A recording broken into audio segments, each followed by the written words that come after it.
Vérszomjas medveölő, vagy elitista könyvmoly? Antiszemita, vagy zsidóbarát? Bukott politikus, vagy a 20. század egyik legnagyobb konzervatív államférfia? Az ellentmondó ítéletek mögött ugyanaz a személy rejlik. Bethlen István erdélyi arisztokrata, a trianoni békedelegáció főmegbízottja, Magyarország miniszterelnöke. Hogyan írhatjuk le a karakterét? Csendes, visszahúzódó jellem, aki erő helyett az észérveket, személyes vágyai helyett a nemzeti érdeket helyezte előtérbe. Politikai hitvallása világos. Minden politikus szeme előtt csak egy szempont lebeghet: Magyarország integritása, amelyért minden áldozatot meg kell hozni.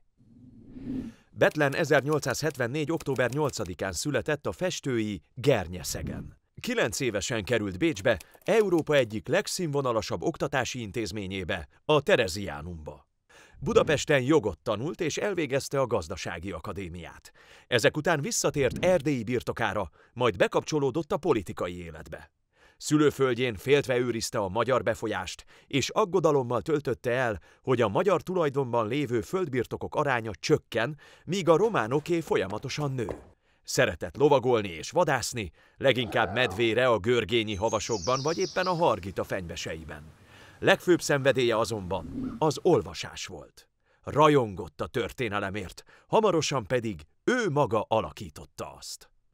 Életében a következő fordulópont: Trianon. Magyarországot sokan temették, mert úgy gondolták, hogy ezt a traumát nem élheti túl, és várhatóan elsüllyed a Kis-Antant övezte mély szakadékban. Bethlen ebben a belviszályoktól és külföldi nyomástól terhelt időszakban szervezte a konzervatív ellenforradalmi köröket, majd 1921-ben átvette az ország vezetését, s 10 évig miniszterelnökként szolgálta hazáját. Református magyarként meggyőződése volt, hogy a politikát keresztény alapra kell építeni, melynek lényegét így foglalta össze. A keresztény politika a valláserkölcsi alapoknak a közintézményekbe való visszavitelében, a vallásos nevelés kifejlesztésében és a keresztény magyar gazdaság erősítésében kell, hogy kielégülést keressen. Miniszterelnökként maga volt a megtestesült reálpolitika. Felvette a kesztyűt, és néhány év alatt talpra állította az országot. Először is rendet tett a parlamentben. Távol tartotta a szélsőségeseket a kormánytól.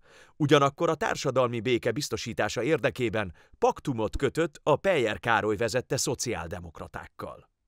Nem rajongott a tömegdemokráciáért, ezért a 19. századi liberális trendekkel összhangban műveltségi cenzushoz kötötte a választójogot.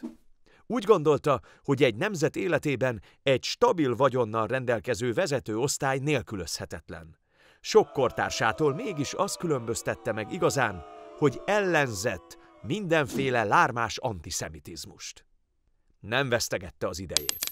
Pénzügyileg stabilizálta az országot, létrehozta a Magyar Nemzeti Bankot, bevezette a pengőt, felvirágoztatta az ipart. Számos területet fejlesztett, például a szociális ellátást, az oktatást vagy a turizmust. A bethleni konszolidáció hatására 1929-ben a hazai GDP már meghaladta az első világháború előtti szintet. Magyarország pedig visszakerült Európa térképére. Kormányzásának végül 1931-ben a hazánkba is begyűrűző gazdasági világválság vetett véget, azonban továbbra is képviselő maradt. Hibának tartotta a náci Németországhoz való közeledést és a belépést a második világháborúba, az 1938-as zsidó törvényeket sem szavazta meg. Hazánk német megszállását követően bujkálni kényszerült, még híres bajuszától is meg kellett válnia. Politikai nagyságára val, hogy ellenfelei még idős korában is hatalmas veszélyt láttak benne. Egyszerre körözte a Gestapo és a szovjetek is. Végül feladta magát.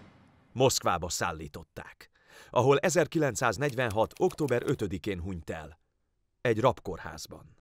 A 20. század egyik legjelentősebb magyar politikusának földi maradványait ismeretlen sírba hantolták el.